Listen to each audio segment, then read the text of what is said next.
कितनी सुंदर लाइनें सतगुरु बाबा अवतार सिंह जी महाराज जी ने अवतार वाणी में दर्ज कर दी और चेतन कर दिया। ये इंसान ऐसी गलती नहीं करनी जैसे भूतपूर्व व्यक्तियों ने की है, क्योंकि जो संत महात्मा होते हैं उनके पास तजुर्बा होता है, उनके पास सहन शक्ति होती है, उनके पास विशेष गुण और क्वालिटियाँ होती हैं। तो कहा कि आए की तो कदर न जाने, मड़ियों पे दीप जलाते हैं और कहे अवतार आज भी मूर्ख, जिद अपनी मनवाते हैं। कह रहे हैं जब आए तो कदर ना जानी, लेकिन आज क्या कर रहे हैं, जब वो चले गए तो उनके मज़ार बनवा लिए, उनके मंदिर बनवा लिए, ना जाने क्या क्या बनवा करके आज दिए जला रहे हैं, दीप जला रहे हैं। कब्रगाह बना लिए तो वहाँ दीप जला रहे हैं, आस्था विश्वास का प्रतीक बन गए। आए की तो कदर न जानी, समाधि बन गई साहब, समाधि बनवा ली। यानी किसकी है, बोले दादाजी की है। तो एक कहते हैं किसकी है, बोले पिताजी की है। तो बात जब चर्चा चल रही है कि पिताजी थे तो भाई साहब इन्होंने सही से उन्हें कपड़े भी पहनने नहीं दिए, बुढ़ापे में इनकी बीवी ने उनके साथ अच्छा व्यवहार नहीं किया, खाना अच्छी तरीके से इन्हें नहीं खिलाया गया, लड़के ने भी कोई विशेष ध्यान नहीं दिया, कभी खा ली कभी नहीं खाई। और आज क्या कर रहे हैं, पुताई करा रहे हैं, समाधि पे दिया जलाएंगे ताकि उनकी आत्मा को शांति मिल सके। आहु संत महात्माओं, क्या उनकी आत्मा को शांति मिल जाएगी? कह रहे आए की तो कदर ना जाने, जब आए थे तो उनकी कोई तवज्जो नहीं दी, रिस्पेक्ट नहीं किया। ये आज संसार के हालात बन चुके हैं। आज देखिए वृद्धा आश्रम बढ़ते चले जा रहे हैं। घोर कलिकाल कलयुग के क्या लक्षण हैं कि फुटपाथ पे किताबें बिक रही हैं और शोरूम के अंदर जो जूते शोरूम के अंदर रखे हैं, फुटपाथ पे किताबें जो पड़ी हैं वो फुटपाथ पे पड़ी हुई हैं, और कुत्ते घरों में पाले जा रहे हैं एक इंसान से भी अच्छे, और गाय जो विचरण कर रही हैं वो रोडों पे फिर रही हैं। यही कलिकाल कलयुग के घोर लक्षण हैं। यानी जो पाक पवित्र किताबें हैं जो कि दुकानों के अंदर होनी चाहिए, आज फुटपाथ पर आपने देखा होगा बिक रही है। कुत्ते जो कि गलियों में बैठे होते थे आज आलीशान महलों में बैठी हुई हैं। गाय जो कि पूजनीय हैं, जो कि कहते हैं सारे देवता गाय के अंदर निवास करते हैं, आज वो गाय को लोग धिक्कार दे देते हैं और भगा देते हैं। क्या कंडीशन, क्या दुर्दशा आज बन गई है। तो कह रहे हैं आए की तो कदर न जानी, मड़ियों पे दीप जलाते हैं, कहे अवतार आज भी मूर्ख, जिद अपनी मनवाते हैं। आज भी जिद अपनी ही मनवा रहे हैं। कहा कि सदगुरु के वचन पर चलना है मुश्किल, मगर चलने वालों ने पाई है मंजिल। आओ संत महात्माओं जागृत हो जाइए, क्योंकि समय कोई लिख करके ले करके नहीं आया। इतना समय मैं इतना समय तक जीऊँगा ना किसी को ये पता, क्योंकि गया समय फिर हाथ ना आए, अंतकाल पछताएगा, धर्मराज ने यम जो भेजे नैनो नीर बहाएगा। ए इंसान, ये जीव, ए मनुष्य, तू आंखों से तेरे नीर भी बहेंगे, लेकिन एक वक्त वो होगा तुझे कोई टाइम नहीं मिलेगा, क्योंकि तेरा टाइम तो समाप्त हो गया है। इसलिए अभी तू कदर कर ले।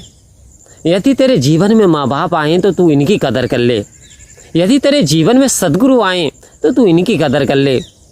यदि तेरे जीवन में तुझे परिवार मिला है तो परिवार में स्नेह प्रेम बांट, अकड़पन छोड़ दे। क्योंकि अकड़ता कौन है? अकड़ता वही है कि अकड़ना मुर्दे की पहचान है और झुकना इंसान की शान है। संत महात्माओं, जिस वृक्ष पे फल लदते हैं, फल आते हैं, वो वृक्ष फलों के बोझ से झुक जाता है, क्योंकि उसके अंदर जान है, फल पैदा कर रहा है। लेकिन जो वृक्ष सूख जाता है, लाइफलेस हो जाता है, वो अकड़ जाता है, क्योंकि उसके अंदर बेजान है, जान नहीं है। तो कह रहे अकड़ना तो मुर्दे की पहचान है। आहु संत महात्मा, सदगुरु भी हमें यही सिखा रहे हैं। एक महात्मा के झुक जाने से पहले ही हमें झुक जाना है, हमें आशीर्वाद लेना है, क्योंकि हम आशीर्वाद हम झुकेंगे तो हमें मिल रहा है, हम ले रहे हैं। राम नाम कहलावे, दोनों का फल आप ही पावे। कहते जो राम का नाम राम राम कहता है, दूसरों से कहलवाता, दोनों का फल उसे ही मिलता है, क्योंकि पहले तो उसने ही बोला। हम सोचते हैं कि पहले सामने वाला हमें धन्य इंकार करे, हमारे चरण छुए। ऐसी विकृतियां कभी कभी हमारे मन में उत्पन्न हो जाती हैं। लेकिन होता क्यों है? ये जो हम कपड़ा पहन रहे हैं, यदि लगातार पहनते रहें तो ये गंदा हो जाता है। जब गंदा हो जाता है तो इसे साबुन की ज़रूरत पड़ती है। साबुन से जब ये धोया जाता, साफ़ हो जाता, स्वच्छ हो जाता है। कब हमारे मन पे ऐसा लेप होता, जब हम सत्संग में हफ्तों नहीं जा पाते, सत्संग हमारे जाना ही नहीं होता। बोले हम तो बहुत सारा काम था महात्माओं, इसलिए मैं दासी नहीं आ पाई या दास नहीं आ पाया, कृपा करो। आओ संत महात्माओं, कृपा तो सद्गुरु करने वाले हैं, क्योंकि सत्संग रूपी साबुन से जो आपके मैल थे मन के, वो धुलने वाले होते हैं, पवित्रता आ जाती है।